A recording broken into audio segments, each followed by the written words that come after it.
सतनाम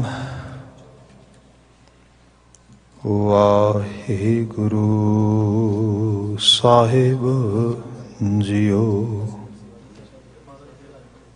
बिलावल महला पंजवा। मात पिता सुत बंधप भाई, नानक होआ पार ब्रह्म सहाई। मात पिता सुत बंधप भाई, नानक होआ पार ब्रह्म सहाई। सुख सहज आनंद कहणे, गुरपूरा पूरी जाकी बाणी। अनेक गुणा जाके जाहे ना गणे।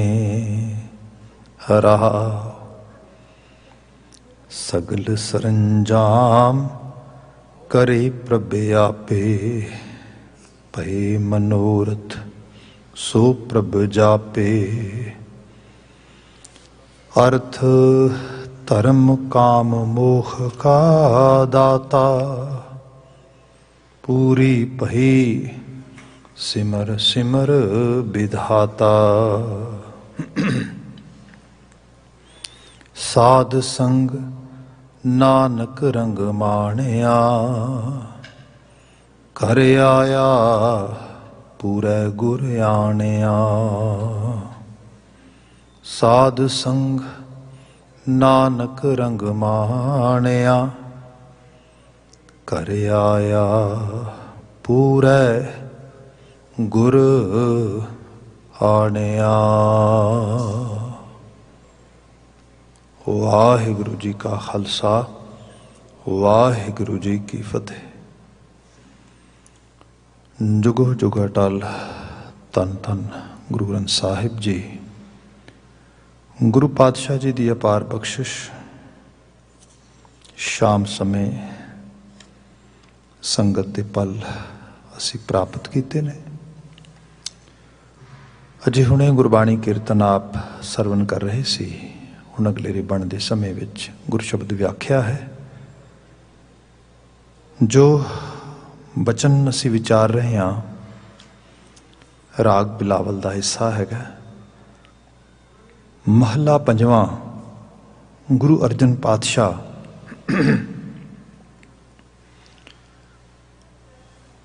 पंचम नानक जी इन्हां बचनों नूं उचार रहे हैं। शब्द का व्याख्यान मुख सुनेहे तो मुराद रहाओ दे पदे तो प्रारंभ कर रहे हाँ।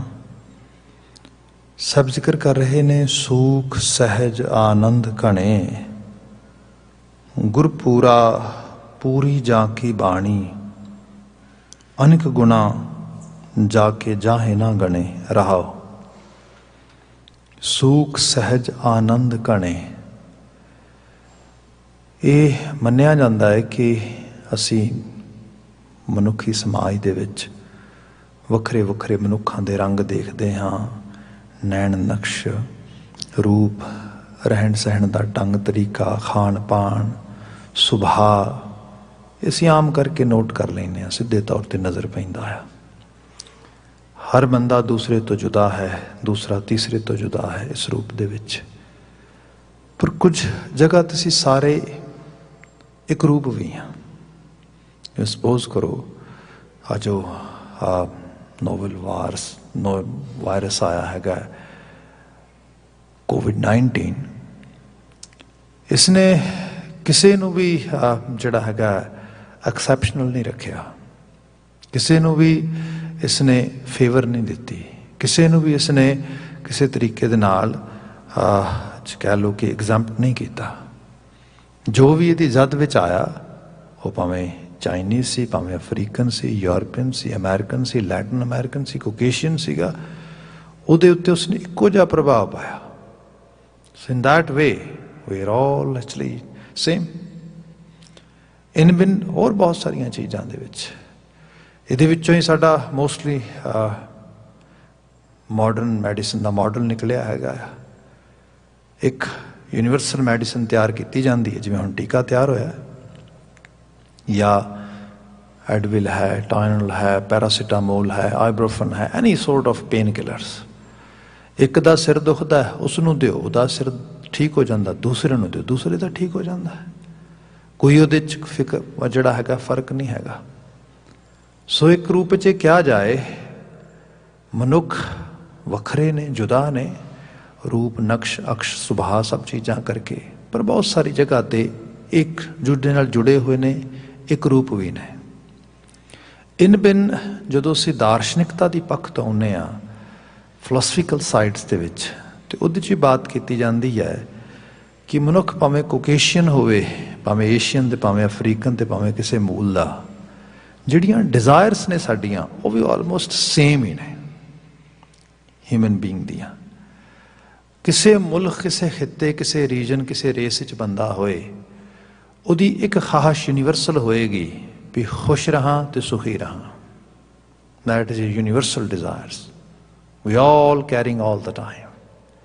ਇਹਦੇ 'ਚ भी नहीं वैरी करता उम्र की किहड़ी स्टेज है, ये भी नहीं वैरी करता बंदे का जेंडर की है, ये भी नहीं वैरी करता बंदे की फाइनैंशियल या किस सिचुएशन हैगा। हर लैवल ते अमीर गरीब बड़ा छोटा सब खुश रहां तो सुखी रहां। इसे चीज़ नूं बाबा जी ने तो बाणी च बयान किया, तो महाराज लिटरली तौर पर इस यूनीवर्सल जो साड़ी एक खाश है, डिजायरस ने साड़ियाँ इस रूप दे विच, उन्होंने महाराज ने लफ्ज़ां च बयान किया तो क्या कि देखोगे ध्यान दे नाल ते मनुखां च नज़र पाएगा कि सुख को मांगा बहुत बहुत, दुख ना मांगा कोई।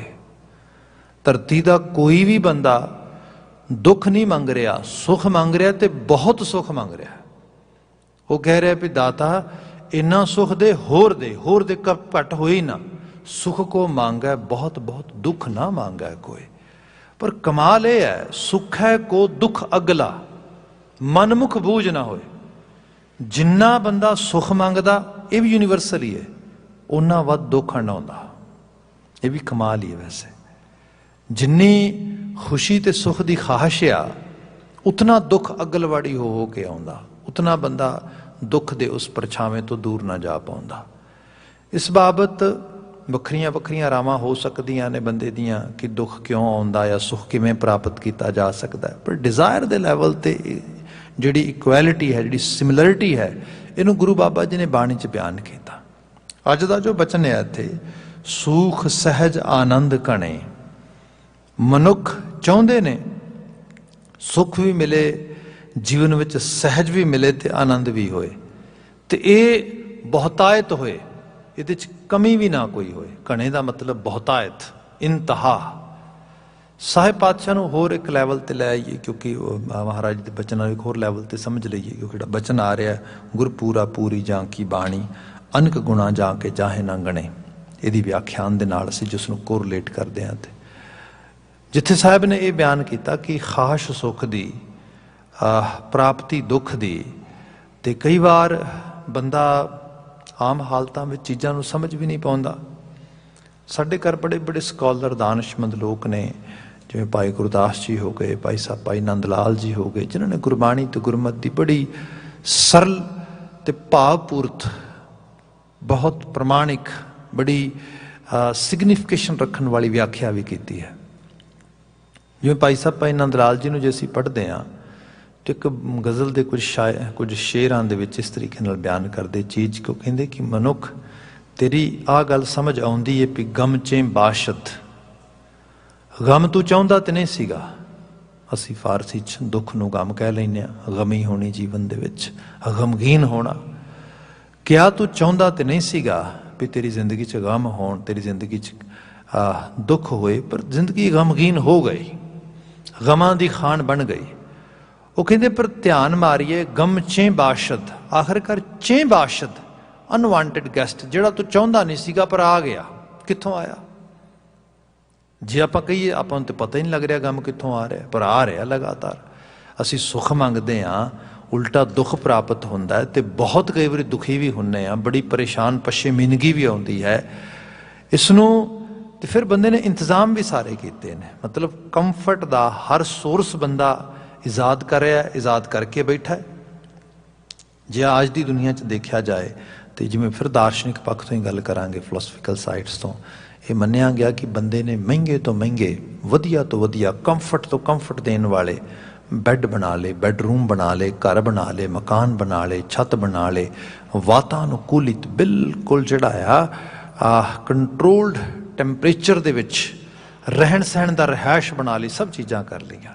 पर ये करन दे बावजूद भी उस छत हेठ बंदे कोल कलेश नहीं होएगा, इहदी कोई गारंटी नहीं।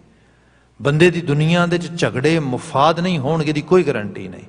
बंदा उस जगह ते बैठा होया नींदा नूं माणेगा, सुखां नूं माणेगा, बड़े उस कंफर्ट जोन दे विच एक बड़ी जिहड़ी एक तरह दे नाल स्टेबल स्टेट ऑफ माइंड नूं इंजॉय करेगा, इहदी कोई गारंटी नहीं है। बंदे नूं कहा गया कि महंगे तो महंगे बैड लैण दे नाल बंदा नींद नहीं खरीद सकता। नींद एक मानसिक दशा दे विच आउण वाली चीज़ आ। जे बंदे दे मन मंडल दे विच किते सहज की गल हो रही है, टका की गल होएगी, जे वो चीज़ होएगी तां ही आएगा। फिर सारे बाबत क्या गया, हाँ गम ते है, गमा करके कलेश है, गम ते है, गमा करके नींद नहीं आउंदी।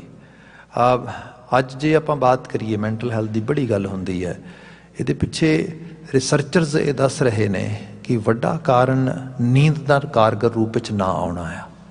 जिथे नींद की लैकिंग है, डिप्रीव कर रहा बंदा, कमी आ रही है, उत्थे डेफिनेटली बंदे की मानसिक दशा वो स्टेबल नहीं रह पाएगी। तो ये पिछे जे रीजन देखिए तो रीजन आपो अपने ने लोगों के, मतलब नंबर एक गल तो है साडियां चॉइसिस ऑफ फूड नहीं ठीक है। सैकेंड नंबर ते चॉइस ऑफ फूड तो भी जे बाहर आ जाने साडा लिविंग स्टाइल जिहड़ा आ वो बिल्कुल इतना ज़्यादा मतलब जिन्हों कह लीए डिस्टर्ब हो चुका आ कि उसनों स्टेबल करना बहुत हार्ड हो गया मनुख वास्ते। फिर होर बात करिए साडे इसे लाइफ स्टाइल के नाल रिलेटेड ही साडी जिहड़ी रिश्ते नाते संबंध उन्होंने डील करने की एबिलिटी, स्ट्रेंथ ते विजडम ये सब खत्म हो गए। बंदे दे कोल तिन्ने चीज़ां नहीं रह गई। जे एबिलिटी होएगी तो बंदा उसनूं अपने एक ताकत के तौर पर एक मुजाहरे विच लैके आवेगा, तो तां आ पाएगा जे पिछे विजडम होएगी। तो जे वाइज ही नहीं रहेगा उस लैवल ते तो बंदा डेफिनेटली वो जिहड़ी डिस्ट्रैक्शन है वो लगातार वधदी लगी जाएगी। खैर ये सारे एक तरह के रिजल्ट्स ने किसी होर वड्डे खामी ते कमी करके, जिहदी भाई नंद लाल जी गल करते, वो कहते देख हाँ सिम्टम्स से दिस रहे हैं, साइंस से दिस रहे हैं, कलेश भी हो सकता है, झगड़ा भी हो सकता है, नींद का ना आना हो सकता है, होर बहुत सारिया अलामत हो सकदियां ने। पर मैं तेनों बुनियादी तौर पर पुछ रहा तो रीजन की इहदी जड़ लभ, रूट ऑफ कॉज जिहड़ी हैगी वो लभ, जिहड़ी रूट कॉज विचों आ रही है। भाई साहब जी सानू नहीं पता, पता होए तो असीं पकड़ लईओ, कहंदे मैं दसदा। फिर भाई साहब भाई नंद लाल जी, गमचे बाशद गफलत अज़ियादे खुदा, खुदा की याद तो गफलत सब तो वड्डा गम है। जिन्हों खुदा भुल गया, जिन्हों भुल गया सतनाम श्री वाहिगुरू, जिन्हों भुल गया करतार। तो इस चीज़ उत्ते गुरु अर्जन साहब पक्की मोहर लाउंदे, जो साडी बाणी च असीं पढ़दे हैं, परमेश्वर ते भुल्लियां व्यापण सभे रोग। भुली परमेश्वरी सता आ गए रोग सारे। रोग शरीर दे ये तो कुछ भी नहीं, इन्हों तो बंदा बड़ी जल्दी ठीक कर सकता जे मन करके तगड़ा होए। तो जिथे मन दे रोग आ गए, मनोरोग आ गया बंदे दे विच, जिवें डिप्रैशन आ, ये फिजिकल रोग नहीं हैगा, ये मनोरोग है। जिवें एंक्शियस फील करना आ, घबराहट, सफोकेशन, ये रिलेटेड होर बहुत सारिया चीज़ां। असीं माइग्रेन नूं कई वारी फिजिकल प्रॉब्लम मनने आ, हालांकि डिजीज़ जे तुसीं चले जाओ उहदे एक्सप्लेनेशन दे विच ते वो कहिंदे ने it's more toward the mind set और mental health, less toward the physical health. उधर उस पासे नूं स्क्वीज करते हैं रूट सारे दे सारे। सो हर चीज़ उत्थे ही पई है उस रूप दे विच। गुरु अर्जन साहब कहते परमेश्वर ते भुल्लिया व्यापण सभे रोग, वेमुख होए राम ते लगन जन्म वियोग। ਰਾਮ ਤੋਂ ਬੇਮੁਖ ਹੋਏ ਨਹੀਂ, ਮੁਖ ਮੋੜਿਆ ਨਹੀਂ, ਤੇ ਜਨਮਾਂ ਜਨਮਾਂਤਰਾਂ ਦੇ ਵਿਜੋਗ ਸੁਖ ਤੋਂ, ਵਿਜੋਗ ਸ਼ਾਂਤੀ ਤੋਂ, ਵਿਜੋਗ ਚੜ੍ਹਦੀ ਕਲਾ ਤੋਂ, ਵਿਜੋਗ ਜ਼ਿੰਦਗੀ ਦੇ ਮੀਨਿੰਗਫੁਲ ਹੋਣ ਤੋਂ, ਇਹ ਸਭ ਚੀਜ਼ਾਂ ਉਸ ਰੂਪ ਦੇ ਵਿੱਚ। ਭਾਈ ਸਾਹਿਬ ਭਾਈ ਨੰਦ ਲਾਲ ਜੀ ਬਚਨ ਕਹਿ ਰਿਹਾ ਸੀਗਾ, ਗਮ ਚੇ ਬਾਸ਼ਦ ਗਫਲਤ ਅਜ਼ ਯਾਦੇ ਖੁਦਾ। ਹਾਂ, ਖੁਦਾ ਦੀ ਯਾਦ ਤੋਂ ਗਫਲਤ ਇਹ ਗਮਾਂ ਦੀ ਖਾਨ ਹੈ, ਇਹਦੇ 'ਚ ਬੰਦਾ ਜਾ ਡਿੱਗੇਗਾ। ਠੀਕ ਹੈ ਭਾਈ ਸਾਹਿਬ ਜੀ, ਬਚਾਅ ਦਾ ਕੋਈ ਸਾਧਨ ਹੈ? ਉਹ ਕਹਿੰਦੇ ਹੈ। ਉਹ ਕੀ ਹੈ? ਉਸ ਗਜ਼ਲ ਦੇ ਅਗਲੇ ਸ਼ੇਰ 'ਚ ਉਹਨਾਂ ਨੇ ਬਾਤ ਕਹੀ, ਕਹਿੰਦੇ ਗਮ ਚੇ ਬਾਸ਼ਦ ਗਫਲਤ ਅਜ਼ ਯਾਦੇ ਖੁਦਾ, ਚੀਸ਼ਤ ਸ਼ਾਦੀ ਤੂੰ ਚਾਹੁੰਦਾ ਆ ਕਿ ਤੇਰਾ ਦਿਲ ਸ਼ਾਦ ਹੋ ਜਾਏ, ਤੂੰ ਖੁਸ਼ ਦਿਲ ਹੋ ਜਾਏ, ਤੈਨੂੰ ਦਿਲ ਵਿੱਚ ਖੁਸ਼ੀ ਮਿਲ ਜਾਏ। ਕਿਆ? ਚੀਸ਼ਤ ਸ਼ਾਦੀ ਯਾਦ ਆ ਬਾ ਮੰਤਹਾ। ਬਸ ਇਹ ਸੋਚੀ ਜਾ, ਜਿੰਨੀ ਉਹਦੀ ਯਾਦ ਵੱਧਦੀ ਜਾਏਗੀ ਉਨੀ ਖੁਸ਼ੀ ਵੱਧਦੀ ਜਾਏਗੀ, ਤੇ ਜਿੰਨੀ ਯਾਦ ਆਏ ਕਹਿ ਹੋਰ ਆਉਣੀ ਚਾਹੀਦੀ ਹੈ, ਹੋਰ ਆਉਣੀ ਚਾਹੀਦੀ ਹੈ। ਰੱਬੀ ਗੁਣਾਂ ਤੇ ਰੱਬੀ ਅਹਿਸਾਸਾਂ ਦਾ ਜੇ ਪਟਾਰਾ ਬੰਦੇ ਦੀ ਸੁਰਤ 'ਚ ਖੁੱਲ੍ਹ ਜਾਏ, ਜ਼ਿੰਦਗੀ ਗਮਾਂ ਦੀ ਖਾਨ ਤੋਂ ਖੁਸ਼ੀਆਂ ਦੇ ਇੱਕ ਤਰ੍ਹਾਂ ਦੇ ਨਾਲ ਫੁਹਾਰੇ ਦੇ ਵਿੱਚ ਬਦਲ ਜਾਏਗੀ। ਇਹੀ ਬਚਨ ਇਹਨਾਂ ਪਾਵਨ ਬਚਨਾਂ 'ਚ ਅੱਜ ਅਸੀਂ ਪੜ੍ਹ ਰਹੇ ਹਾਂ। ਇਹ 'ਚ ਮਹਾਰਾਜ ਨੇ ਕੁਝ ਰਿਲੇਸ਼ਨਸ਼ਿਪ ਦੀ ਗੱਲ ਵੀ ਕਰ ਦਿੱਤੀ, ਸਭ ਚੀਜ਼ਾਂ ਦਾ ਪੂਰਾ ਪੈਕੇਜ ਹੀ ਬਣਾਇਆ ਸ਼ਬਦ। ਬਚਨ ਸੀਗਾ, ਸੂਖ ਸਹਿਜ ਆਨੰਦ ਕਣੇ ਗੁਰਪੂਰਾ ਪੂਰੀ ਜਾਂ ਕੀ ਬਾਣੀ। ਇਹ ਹੁੰਦੇ ਉਦੋਂ ਹੀ ਸੂਖ ਸਹਿਜ ਤੇ ਆਨੰਦ। ਇਹਦੇ ਬਾਬਤ ਇਹ ਵੀ ਬਿਆਨ ਕੀਤਾ ਗਿਆ ਕਿ ਜਦੋਂ ਬੰਦਾ ਸੁੱਖ ਦੀ ਅਵਸਥਾ 'ਚ ਹੁੰਦਾ ਆ ਤੇ ਉਹ ਆਪਣੇ ਲਈ ਤੇ ਦੂਜਿਆਂ ਲਈ ਕੰਫਰਟ ਕ੍ਰੀਏਟ ਕਰਨ ਦੇ ਸਮਰੱਥ ਹੋ ਜਾਂਦਾ ਆ, ਜਿਹਨੂੰ ਅਸੀਂ ਜੀਵਨ ਵਿੱਚ ਆਸਾਨੀ ਪੈਦਾ ਕਰਨੀ ਕਹਿੰਦੇ ਆ। ਸੁੱਖ ਆਸਾਨੀ ਦਾ ਨਾਂ ਆ। ਜਿੱਥੇ ਜ਼ਿੰਦਗੀ ਬੜੀ ਹਾਰਡ ਹੋਏਗੀ, ਹਾਰਸ਼ ਹੋਏਗੀ, ਔਖੀ ਹੋਏਗੀ, ਉੱਥੇ ਸੁੱਖ ਦੀ ਦਸ਼ਾ ਨਹੀਂ ਹੋਏਗੀ।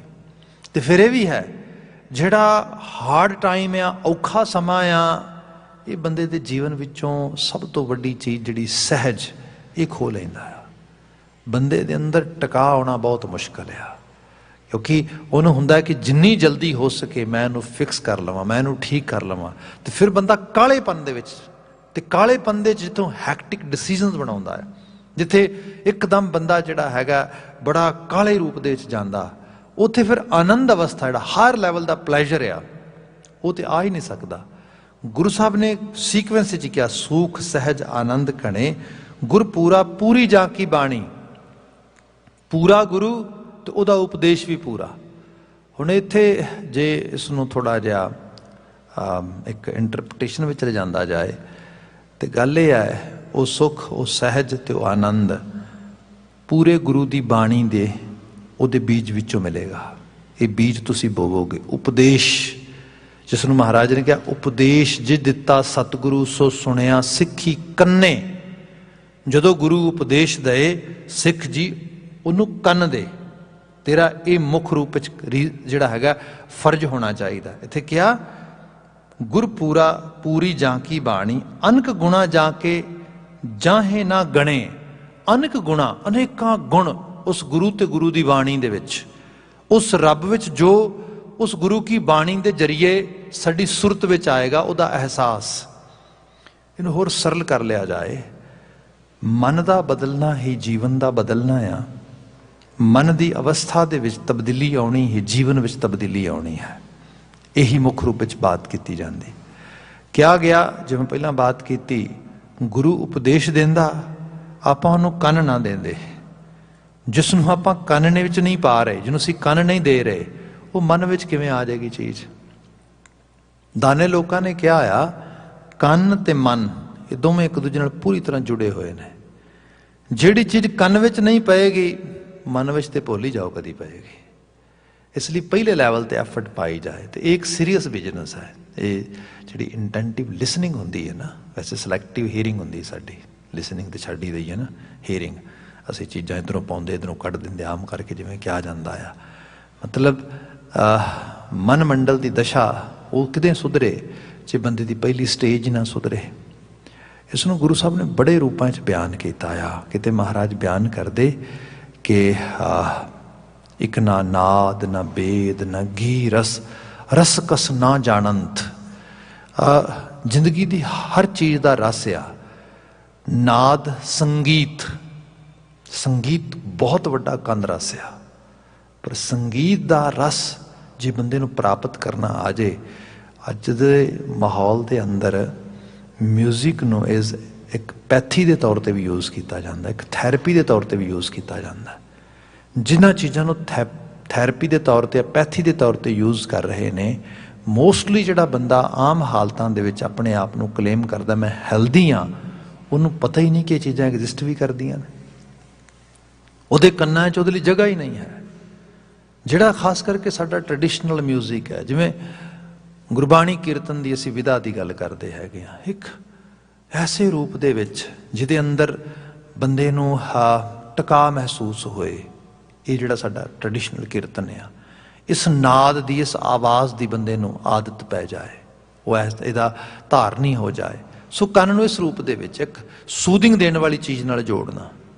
ਫਿਰ ਉਸ ਤੋਂ ਅਗਲੇ ਪੜਾਅ ਦੇ ਵਿੱਚ ਆ ਜਾਣਾ ਨਾਦ ਨਾ ਵੇਦ। ਵੇਦ ਫਲਸਫੇ ਨੂੰ ਕਿਹਾ ਜਾਂਦਾ, ਫਿਲੋਸਫੀ।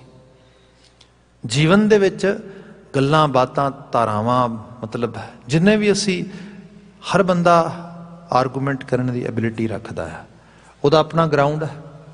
ਉਹ ਚਾਹੇ ਤੇ ਜਿਸ ਮਰਜ਼ੀ ਚੀਜ਼ ਨੂੰ ਜਸਟੀਫਾਈ ਕਰੀ ਜਾਏ, ਜਿਸ ਮਰਜ਼ੀ ਚੀਜ਼ ਦੀ ਜਿਹੜਾ ਅਗੇਂਸਟ ਬੋਲੀ ਜਾਏ, ਜਿਸ ਮਰਜ਼ੀ ਚੀਜ਼ ਦੀ ਫੇਵਰ 'ਚ ਬੋਲੀ ਜਾਏ, ਪਰ ਇਸ ਸਾਰੇ ਦੇ ਬੋਲਣ ਦੇ ਵਿੱਚ ਰਸ ਆ, ਸੁਣਨ ਵਿੱਚ ਵੀ ਰਸ ਹੈ, ਪਰ ਉਹ ਸਹੀ ਰੂਪ ਵਿੱਚ ਹੋਏ ਕਿ ਵਾਈਜ਼ਰ ਕੀ ਚੀਜ਼ ਕਿਹੜੀ ਹੈ। ਐਵੇਂ ਤੇ ਨਹੀਂ ਮੈਂ ਆਰਗੂਮੈਂਟੇਟਿਵ ਬਣੀ ਜਾਂਦਾ, ਐਵੇਂ ਤੇ ਨਹੀਂ ਮੈਂ ਕਿਸੇ ਦੀ ਇਹੋ ਜਿਹੀ ਡਿਬੇਟ ਦਾ ਹਿੱਸਾ ਬਣ ਕੇ ਉਹਨੂੰ ਮਾਣੀ ਜਾ ਰਿਹਾ ਜਿਹਦੇ 'ਚ ਮੇਰੇ ਜੀਵਨ ਦਾ ਕੁਝ ਚੜ੍ਹਦੀ ਕਲਾ ਦਾ ਕਨਸੈਪਟ ਹੀ ਨਹੀਂ ਹੈਗਾ। ਸਰੋਤ ਐਵੇਂ ਸੁਧਰਦੀ ਹੈ, ਸਰੋਤ ਐਵੇਂ ਇੱਕਦਮ ਨਹੀਂ ਸੁਧਰਦੀ। ਤੁਸੀਂ ਉਹਦੇ ਸੋਰਸ ਸੁਧਾਰਦੇ ਹੋ। ਜਿਵੇਂ ਸੰਗੀਤ ਦੀ ਮੈਂ ਪੂਰੀ ਬਾਤ ਕੀਤੀ ਹੈ, ਫਲਸਫੇ ਦੀ ਬਾਤ ਕੀਤੀ, ਇਹਦੇ 'ਚ ਆਮ ਗੱਲਬਾਤ ਤੋਂ ਲੈ ਕੇ ਵੱਡੇ ਲੈਵਲ ਦਾ, ਜਿਵੇਂ ਤਬਸਰੇ ਸੁਣਨੇ, ਡਿਬੇਟਸ ਸੁਣਨੀਆਂ, ਡਿਬੇਟਸ ਕਰਨੀਆਂ, ਇਹ ਸਭ ਚੀਜ਼ਾਂ ਇਹਦੇ 'ਚ ਆਉਂਦੀਆਂ।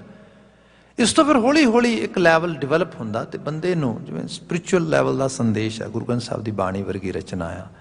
ਅਸੀਂ ਤਾਂ ਗੁਰੂ ਦੇ ਵਿਸ਼ਵਾਸੀ ਹਾਂ, ਬਾਣੀ ਸੁਣਦੇ ਪੜ੍ਹਦੇ ਹਾਂ, ਬੜੀ ਵੱਡਾ ਤਰਸ ਹੈ ਮਾਲਕ ਦਾ। ਅਦਰਵਾਈਜ਼ ਜਿਹੜੀ ਬਾਣੀ ਵਰਗੀ ਰਚਨਾ ਆ, ਇਹ ਬੜਾ ਹਾਇਰ ਲੈਵਲ ਦਾ ਸਪਿਰਿਚੁਅਲ ਸਕ੍ਰਿਪਚਰ ਆ। ਇਸ ਨੂੰ ਤਾਂ ਮਨ ਕਰੇਗਾ ਸੁਣਨ ਤੇ ਪੜ੍ਹਨ ਵਾਸਤੇ ਜਦੋਂ ਇਹਦੀ ਲੋੜ ਮਹਿਸੂਸ ਹੋਏਗੀ ਵੀ ਉਹ ਮਨ ਦੀਆਂ ਕੁਝ ਦਸ਼ਾਵਾਂ ਐਸੀਆਂ ਨੇ ਜਿਹੜੀਆਂ ਬਦਲਣੀਆਂ ਚਾਹੀਦੀਆਂ ਨੇ, but I know how to change them. So what to do? Let's come toward Guru Granth Sahib Maharaj or Guru Granth Sahib's actually thoughts. I will try to understand it. I will try to read it, perceive it. They might help me. ਇੱਥੋਂ ਫਿਰ ਇੱਕ ਨਵੀਂ ਇਨਲਾਈਟਮੈਂਟ ਦਾ ਜਿਹੜਾ ਬਾਤ ਬਣਦੀ ਇਸ ਰੂਪ ਦੇ ਵਿੱਚ ਇਹ ਹੈ। ਇਸ ਨੂੰ ਸਾਹਿਬ ਨੇ ਕਿਹਾ ਜੇ ਤੁਸੀਂ ਵਿਸ਼ਵਾਸ ਕਰੋਗੇ ਤੇ ਤੁਸੀਂ ਇਹਦੇ ਨਾਲ ਆਪਣੀ ਐਸੋਸੀਏਸ਼ਨ ਬਿਲਡ ਕਰੋਗੇ ਤੇ ਮੈਂ ਤੁਹਾਨੂੰ ਇਸ ਪੱਕੀ ਗੱਲ ਦੱਸਦਾ ਕਿ ਵਾਹ ਵਾਹ ਬਾਣੀ ਨਿਰੰਕਾਰ ਹੈ, ਤਿਸ ਜੇਵੜ ਅਵਰ ਨਾ ਕੋਏ। ਇਹ ਬਾਣੀ ਵਾਹ ਹੈ, ਅਮੇਜ਼ਡ ਕਰ ਦੇਣ ਵਾਲੀ ਹੈ, ਨਿਰੰਕਾਰ ਰੱਬ ਦਾ ਰੂਪ ਹੀ ਹੈ। ਸੋ ਜ਼ਿਕਰ ਆਇਆ ਇੱਥੇ ਜਾਂ ਕੇ ਗੁਣਾ ਜਾਂ ਕੇ ਜਾਹੇ ਨਾ ਗਣੇ। ਇਹਦੇ ਗੁਣ ਨਹੀਂ ਗਿਣੇ ਜਾ ਸਕਦੇ, ਇਹਦੀ ਵਡਿਆਈ ਨਹੀਂ ਗਿਣੀ ਜਾ ਸਕਦੀ। ਇਹ ਤੇ ਤੁਸੀਂ ਜਦੋਂ ਅਪਣਾਓਗੇ, ਅਡਾਪਟ ਕਰੋਗੇ, ਐਕਸੈਪਟ ਕਰੋਗੇ, ਉਦੋਂ ਹੀ ਤੁਹਾਨੂੰ ਪਤਾ ਲੱਗੇਗਾ ਕਿ ਇਹਦੇ ਵਿੱਚ ਕੀ ਤਾਬ ਆ, ਕੀ ਸਮਰੱਥਾ ਹੈ। ਇਹ ਜੀਵਨ ਵਿੱਚ ਸੁੱਖ ਵੀ ਲਿਆ ਸਕਦੀ ਹੈ, ਸਹਿਜ ਵੀ ਲਿਆ ਸਕਦੀ, ਆਨੰਦ ਵੀ ਲਿਆ ਸਕਦੀ। ਇਹ ਰਹਾਉ ਦਾ ਪਤਾ ਗੁਰੂ ਅਰਜਨ ਸਾਹਿਬ ਦਾ। ਸ਼ੁਰੂਆਤੀ ਬੰਦ ਹੈ ਦਾ ਮਾਤ ਪਿਤਾ ਸੁਤ ਬੰਧ ਭਾਈ, ਨਾਨਕ ਹੋਵਾ ਪਾਰ ਬ੍ਰਹਮ ਸਹਾਈ। ਪਾਰ ਬ੍ਰਹਮ ਸਹਾਈ ਹੋਏਗਾ। ਕਿਵੇਂ ਹੋਏਗਾ? ਐਵੇਂ ਹੋਏਗਾ ਜਿਵੇਂ ਮਾਂ ਬਾਪ ਹੁੰਦੇ ਨੇ, ਜਿਵੇਂ ਔਲਾਦ ਹੁੰਦੀ ਹੈ, ਜਿਵੇਂ ਰਿਸ਼ਤੇਦਾਰ ਹੁੰਦੇ ਨੇ, ਜਿਵੇਂ ਭਰਾ ਬੰਧੂ ਭੈਣਾਂ ਹੁੰਦੇ ਨੇ, ਇਸ ਰੂਪ ਦੇ ਵਿੱਚ ਪਾਰ ਬ੍ਰਹਮ ਐਵੇਂ ਉਹਦਾ ਨਾਮ ਐਵੇਂ ਸਹਾਈ ਹੈ। ਈਵਨ ਕਈ ਵਾਰ ਤੇ ਗੁਰੂ ਸਾਹਿਬ ਇਸ ਤੋਂ ਇੱਕ ਸਟੈਪ ਅਹੈਡ ਵੀ ਚਲੇ ਜਾਂਦੇ, ਕਹਿੰਦੇ ਜਹ ਮਾਤ ਪਿਤਾ ਸੁਤ ਮੀਤ ਨਾ ਭਾਈ, ਮਨ ਊਹਾ ਨਾਮ ਤੇਰਾ ਸੰਗ ਸਹਾਈ। ਸੰਸਾਰ ਲਾਲਚ ਤੇ ਖੜਾ ਆ, ਸਵਾਰਥ ਬੱਧ ਅਸੀਂ ਸੰਸਾਰ ਦੇ ਵਿੱਚ ਰਹਿੰਦੇ ਆ। ਇਹਦੇ ਅੰਦਰ ਮਾਂ ਬਾਪ ਦਾ ਸਵਾਰਥ ਹੁੰਦਾ, ਬੱਚੇ ਨੂੰ ਅਸੀਂ ਪਾਲ ਰਹੇ ਹਾਂ, ਜਦੋਂ ਉਮਰ ਦਰਾਜ਼ ਹੋਵਾਂਗੇ ਬੱਚਾ ਸਾਨੂੰ ਪਾਲੇਗਾ। ਇਹ ਲਾਲਚ ਵਿੱਚ ਜਿੱਥੇ ਲਾਲਚ ਪੁੱਗਦਾ ਨਾ ਦਿਸੇ ਉੱਥੇ ਮਾਂ ਬਾਪ ਜਿਹੜੇ ਨੇ ਕਈ ਵਾਰੀ ਗਿਵ ਅਪ ਵੀ ਕਰ ਜਾਂਦੇ ਨੇ। ਇਸ ਦੀ ਜੇ ਮਿਸਾਲ ਦੇਖਣੀ ਹੋਏ ਤਾਂ ਤੁਸੀਂ ਭਾਰਤੀ ਖਿੱਤੇ 'ਚ ਜਾ ਕੇ ਜਾਂ ਹੋਰ ਜਗ੍ਹਾ 'ਤੇ ਜਾ ਕੇ ਇਸ ਤਰੀਕੇ ਨਾਲ ਦੇਖ ਸਕਦੇ ਹੋ। ਮੈਂ ਤਾਂ ਰੀਸੈਂਟਲੀ, ਹਾਲਾਂਕਿ ਇਹ ਬਹੁਤ ਲੋਅਰ ਲੈਵਲ ਹੈ ਮਨੁੱਖਤਾ ਦਾ ਅਤੇ ਇਹਦੇ ਲਈ ਉਹਨਾਂ ਇੰਡੀਵਿਜੂਅਲ ਨੂੰ ਇਕੱਲਿਆਂ ਨੂੰ ਰਿਸਪੋਂਸੀਬਲ ਨਹੀਂ ਸਮਝਿਆ ਜਾ ਸਕਦਾ, ਬਟ ਇੱਕ ਛੋਟੀ ਜਿਹੀ ਰਿਪੋਰਟ ਆ ਰਹੀ ਸੀ ਐਮਨੈਸਟੀ ਇੰਟਰਨੈਸ਼ਨਲ ਦੇ ਮਤਲਬ ਉਸ ਪਲੇਟਫਾਰਮ ਤੋਂ ਅਫਗਾਨਿਸਤਾਨ ਦੇ ਤਸੱਵੁਰ ਦੇ ਵਿੱਚ, कि किवें माँ बाप अपने छोटे छोटे बच्चों ते खास करके बच्चियां नूं वेच रहे हैं फूड वास्ते या होर चीज़ां वास्ते। सो ये चीज़ है कि वो भी लोग ने जिहड़े बच्चों लिए आप मर भी जाते, तो वो भी लोग हैगे ने जिहड़े अपनी जरूरत वास्ते बच्चे नूं दाऽ ते ला रहे हैं। ये चीज़ां रहीआं क्योंकि स्वार्थबद्ध संसार आ, पर मोस्टली ये मन्निया जाता असी सोशल एनीमल हैगे हाँ, सोसाइटी च रहने वाले लोग हाँ, फैमिली ओरिएंटेड साडियां सिक्ख्यावां ते वैल्यूज़ होंदियां ने। इहदे अंदर माँ बाप सहाई हुंदे ने, भैन भरा सहाई हुंदे ने, एक दूजे की बांह फड़ते हैं, मदद करते हैं, एक्सट्रा माइल जाते हैं, मतलब वो सब चीज़ां होंदियां। गुरु बाबा जी कहिंदे तू इस रिश्तिਆਂ ਨੂੰ ਮਾਣਦਿਆਂ ਹੋਇਆਂ ਦੇਖਦਾ समाज संसार ਦੇ ਵਿੱਚ ਚੇਤੇ ਰੱਖ ਰੱਬ ਦਾ ਨਾਮ ਐਵੇਂ ਸਹਾਈ ਹੁੰਦਾ ਈ, ਜਿਵੇਂ ਮਾਂ-ਬਾਪ ਸਹਾਈ ਹੁੰਦੇ ਨੇ, ਜਿਵੇਂ ਭੈਣ ਭਰਾ ਸਹਾਈ ਹੁੰਦੇ ਨੇ, ਜਿਵੇਂ ਆਰ ਪਰਿਵਾਰ ਦੀ ਸਹਾਇਤਾ ਹੁੰਦੀ, ਐਵੇਂ ਰੱਬ ਦੇ ਨਾਮ ਦੀ ਵੀ ਸਹਾਇਤਾ ਹੁੰਦੀ। ਬਚਨ ਹੈ ਮਾਤ ਪਿਤਾ ਸੁਤ ਬੰਧਪ ਭਾਈ, ਨਾਨਕ ਹੋਵਾ ਪਾਰ ਬ੍ਰਹਮ ਸਹਾਈ। ਅਗਲਾ ਬਚਨ ਵੀ ਨਾਲ ਲੈ ਲੈਂਦੇ ਆ, ਸਗਲ ਸਰੰਜਾਮ ਕਰੇ ਪ੍ਰਭ ਆਪੇ। ਸਰੰਜਾਮ ਫਾਰਸੀ ਦਾ ਲਫ਼ਜ਼ ਆ। ਕੁਝ ਇਹੋ ਜਿਹੇ ਕੰਮਕਾਰ ਜਿਨ੍ਹਾਂ ਦੇ ਫਾਈਨਲ ਰਿਜ਼ਲਟਸ ਪ੍ਰਾਪਤ ਕਰਨ ਤੱਕ ਜਾਈਏ। ਜਿਵੇਂ ਸਪੋਜ਼ ਕਰੋ ਨਾ, some time actually people go for ਮੈਰਾਥਨਸ, they just participate in that marathon, but some actually participants, some actually marathon runners, they complete it, ਉਹ ਟਰਾਈ ਕਰਦੇ ਪਏ ਆਪਾਂ ਇਹਨੂੰ ਕੰਪਲੀਟ ਕਰਨੀ ਹੈ, ਉਸ ਨੂੰ ਸਰੰਜਾਮ ਤੱਕ ਪਹੁੰਚਾਉਂਦੇ, ਉਹਦੇ ਅਖੀਰਲੇ ਇਮਤਦਾਦ ਤੱਕ ਉਹਦੀ ਜਿਹੜੀ ਹੈ ਜਿੱਥੋਂ ਤੱਕ ਉਸ ਚੀਜ਼ ਨੇ ਜਾਣਾ ਹੁੰਦਾ ਹੈ। ਰਿਜ਼ਲਟ ਇਹ ਹੁੰਦਾ, ਸਰੰਜਾਮ ਇਹ ਹੁੰਦਾ, ਇੱਥੋਂ ਤੱਕ ਪਹੁੰਚਣਾ। ਆਪਾਂ ਜੇ ਮਨੁੱਖਾ ਜੀਵਨ ਵਿੱਚ ਦੇਖੀਏ ਤੇ ਮੈਂ ਪਹਿਲਾਂ ਹੀ ਬਾਤ ਕੀਤੀ ਕਿ ਦੁੱਖ ਨੂੰ ਤੇ ਕੋਈ ਵੀ ਨਹੀਂ ਮੰਗ ਰਿਹਾ, ਦੁੱਖ ਕੋਈ ਹੰਡਾਉਣਾ ਵੀ ਨਹੀਂ ਚਾਹੁੰਦਾ, ਜ਼ਿੰਦਗੀ 'ਚ ਫੇਲੀਅਰ ਕੋਈ ਚਾਹੁੰਦਾ ਵੀ ਨਹੀਂਗਾ, ਫੇਲ ਹੋਣਾ ਵੀ ਨਹੀਂ ਚਾਹੁੰਦਾ। ਕਿਸੇ ਲੈਵਲ ਦਾ ਕੋਈ ਵੀ ਜਿਹੜਾ ਘਟਾ ਹੈ ਜੀਵਨ ਦਾ ਅਸੀਂ ਵੇਖਣਾ ਨਹੀਂ ਚਾਹੁੰਦੇ। ਗੁਰੂ ਬਾਬਾ ਜੀ ਨੇ ਕਹਿੰਦੇ ਸਗਲ ਸਰੰਜਾਮ ਕਰੇ ਪ੍ਰਭ ਆਪੇ। ਜੇ ਤੁਸੀਂ ਇਹ ਸਮਝੋ ਨਾ ਰੱਬ ਸਭ ਸਰੰਜਾਮ ਪੂਰੇ ਕਰਨ ਵਿੱਚ ਸਾਡਾ ਮਦਦਗਾਰ ਹੈ ਤੇ ਮਦਦਗਾਰ ਹੋ ਸਕਦਾ ਹੈ, ਉਹਦਾ ਨਾਮ, ਉਹਦੀ ਹੈਸੀਅਤ, ਉਹ ਐਗਜ਼ਿਸਟੈਂਸ ਨਾਲ ਜੇ ਸਾਡੀ ਸੋਚ ਉਸ ਲੈਵਲ ਤੇ ਚਲੀ ਜਾਏ ਤੇ ਸਗਲ ਸਰੰਜਾਮ ਕਰੇ ਪ੍ਰਭ ਆਪੇ, ਭਏ ਮਨੋਰਥ ਸੋ ਪ੍ਰਭ ਜਾਪੇ। ਪਰ ਸਮਝ ਉਹਨਾਂ ਨੂੰ ਆਉਂਦੀ ਜਿਹੜੇ ਇਸ ਪ੍ਰਭੂ ਨੂੰ ਜਪਣ ਲੱਗਦੇ, ਅਰਾਧਦੇ, ਸੁਰਤ ਵਿੱਚ ਪਾ ਲੈਂਦੇ, ਉਹਦੇ ਖਿਆਲ ਵਿੱਚ ਆਪਣੇ ਆਪ ਨੂੰ, ਆਪਣੀ ਐਨਰਜੀ ਉਸ ਕਿਸਮ ਦੇ ਨਾਲ ਡਾਈਵਰਟ ਕਰ ਲੈਂਦੇ। ਬਚਨ ਇਹ ਹੈ ਭਏ ਮਨੋਰਥ ਸੋ ਪ੍ਰਭ ਜਾਪੇ। ਜਿਹਨੂੰ ਜਾਪ ਜਾਏ, ਜਿਹਨੂੰ ਅਹਿਸਾਸ ਹੋ ਜਾਏ ਗੱਲ ਸੱਚੀ ਹੈ, ਮਨ ਮੰਡਲ ਦੀ ਦੁਨੀਆ 'ਚ ਇਸ ਪਾਸੇ ਲੱਗ ਜਾਏ ਬੰਦਾ, ਉਹਦੇ ਮਨੋਰਥ ਪੁੱਗ ਗਏ। ਅਗਲਾ ਬਚਨ ਆ ਅਰਥ ਧਰਮ ਕਾਮ ਮੋਹ ਕਾ ਦਾਤਾ। ਅਰਥ ਧਰਮ ਕਾਮ ਮੋਹ ਕਾ ਦਾਤਾ। ਚਾਰ ਪਦਾਰਥਾਂ ਦੀ ਗੱਲ ਐਂਸ਼ੀਅੰਟ ਟਾਈਮ ਤੋਂ ਚੱਲਦੀ ਰਹੀ ਹੈ। ਬਾਣੀ ਵਿੱਚ ਵੀ ਇਹਦਾ ਜ਼ਿਕਰ ਆਉਂਦਾ ਹੈ, ਕਈ ਵਾਰ ਆਉਂਦਾ ਹੈ, ਚਾਰ ਪਦਾਰਥ ਜੇ ਕੋ ਮੰਗ ਹੈ ਸਾਧ ਜਨਾ ਕੀ ਸੇਵਾ ਅਲੱਗ ਹੈ। ਅਸੀਂ ਪੜ੍ਹਦੇ ਹਾਂ ਇੱਥੇ ਲਿਟਰਲੀ ਤੌਰ 'ਤੇ ਕਿਆ ਅਰਥ ਧਰਮ ਕਾਮ ਮੋਹ। ਇਹ ਕਹਿੰਦੇ ਨੇ ਦੋ ਪਦਾਰਥ ਦੀਨ ਦੇ ਨੇ, ਦੋ ਦੁਨੀ ਦੇ ਨੇ। ਦੁਨੀ ਦੇ ਦੋ ਹੈਗੇ ਨੇ ਅਰਥ ਤੇ ਕਾਮ, ਦੀਨ ਦੇ ਦੋ ਹੈਗੇ ਨੇ ਧਰਮ ਤੇ ਮੋਹ। ਤੇ ਬੰਦੇ ਨੂੰ ਸਾਰਾ ਇੱਕ ਤਰ੍ਹਾਂ ਦਾ ਪੈਕੇਜ ਹੈ ਪੂਰਾ ਦਾ ਪੂਰਾ। ਇਸ ਤਰ੍ਹਾਂ ਕਹਿ ਲਓ ਕਿ ਅਰਥ ਦਾ ਮਤਲਬ ਸਾਡਾ ਸਾਰੇ ਦਾ ਸਾਰਾ ਵਾਣਿਜ ਆ, ਸਾਡਾ ਇਕਨੋਮਿਕਲ ਸਿਚੁਏਸ਼ਨ ਕਹਿ ਲਓ, ਟੋਟਲ ਸਾਡਾ ਰਹਿਣ ਸਹਿਣ ਸਾਰਾ ਸਰਮਾਇਆ। ਕਾਮ ਜਿਹਦੇ 'ਚ ਸਾਡੀਆਂ ਡਿਜ਼ਾਇਰਸ ਸਭ ਚੀਜ਼ਾਂ, ਕਾਮ ਦਾ ਇਕੱਲਾ ਮਤਲਬ ਲਸਟ ਨਹੀਂ ਹੈਗਾ, ਇਹਦੇ 'ਚ ਫੁੱਲੀ ਜਿਹੜੀਆਂ ਜੀਵਨ ਯਾਪਨ ਦੀਆਂ ਡਿਜ਼ਾਇਰਸ ਨੇ। ਧਰਮ ਅਰਥ ਦੀ ਬਾਤ ਕਰੀਏ, ਧਰਮ it's A discipline of actually life, ਜਿਹੜਾ ਮਨ ਵਿੱਚੋਂ ਨਿਕਲੇ। ਤੇ ਮੋਕਸ਼ ਇਹ ਅੰਤਲੀ ਮੰਜ਼ਲੇ ਮਕਸੂਦ ਸੈਲਵੇਸ਼ਨ। ਕਿਆ ਇਸ ਸਾਰੇ ਦਾ ਦਾਤਾ ਕਰਤਾਰ ਆਪ ਹੈ। ਧਰਮ ਅਰਥ ਕਾਮ ਮੋਹ ਕਾ ਦਾਤਾ, ਪੂਰੀ ਭਈ ਸਿਮਰ ਸਿਮਰ ਵਿਧਾਤਾ। ਜਿਨਨੇ ਇਸ ਵਿਧੀ ਦੇ ਕੜਨਹਾਰੇ ਵਿਧਾਤੇ ਨੂੰ ਅਲਾਪ ਲਿਆ, ਇਹਨਾਂ ਸਭ ਕਰਕੇ ਉਹਦੇ ਜੀਵਨ 'ਚ ਪੂਰੀ ਪੈ ਗਈ, ਭਾਵ ਕਿਸੇ ਚੀਜ਼ ਦੀ ਕਮੀ ਨਾ ਰਹੀ। ਸਾਧ ਸੰਗ ਨਾਨਕ ਰੰਗ ਮਾਣਿਆ। ਨਾਨਕ ਕਹਿ ਕਿ ਉਸ ਗੁਰਮਤ ਵਿਚਾਰ ਖਿਆਲ ਦੇ ਜ਼ਰੀਏ ਮੈਂ ਸਤਸੰਗਤ ਦੇ ਇਸ ਰੰਗ ਨੂੰ ਮਾਣਿਆ ਹੈ। ਕਰ ਆਇਆ ਪੂਰਾ ਗੁਰ ਆਣਿਆ। ਤੇ ਪੂਰੇ ਗੁਰੂ ਦੀ ਮਦਦ ਨਾਲ ਇਹ ਖਿਆਲ, ਇਹ ਵਿਚਾਰ, ਇਹ ਸੋਚ ਤੇ ਇੰਜ ਕਹਿ ਲਓ ਰੱਬ ਦਾ ਤਸੱਵੁਰ ਮੇਰੇ ਜੀਵਨ 'ਚ ਆ ਕੇ ਘਟਤ ਹੋ ਗਿਆ। ਸਾਹਿਬ ਰਹਿਮਤ ਕਰਨ, ਇਹਨਾਂ ਆਲਮੀ ਵਾਕਿਆਂ 'ਚੋਂ ਸਾਨੂੰ ਚੰਗੇਰੀ ਪ੍ਰੇਰਣਾ ਮਿਲੇ, ਅਸੀਂ ਗੁਰਮਤੀਏ ਹੋ ਸਕੀਏ। ਇੰਨੀਆਂ ਕੁ ਬੇਨਤੀਆਂ ਨਾਲ ਖਿਮਾ ਭੁੱਲਾਂ ਗਲਤੀਆਂ ਨਾ ਚਤਾਰਿਓ ਜੇ। ਇੱਥੇ ਸਮਾਪਤੀ ਕਰ ਰਹੇ ਹਾਂ। ਕਿਰਸਾਨੀ ਸੰਘਰਸ਼ ਨਾਲ ਜੂਝ ਰਹੇ ਮਾਈ ਭਾਈ ਦੀ ਸਫਲਤਾ ਦੀ ਅਰਦਾਸ ਕਰਦੇ ਹੋਏ ਸਮਾਪਨ ਕਰੀਏ। ਕਹਿ ਦੇਣਾ ਜੀ, ਵਾਹਿਗੁਰੂ ਜੀ ਕਾ ਖਾਲਸਾ, ਵਾਹਿਗੁਰੂ ਜੀ ਕੀ ਫਤਿਹ।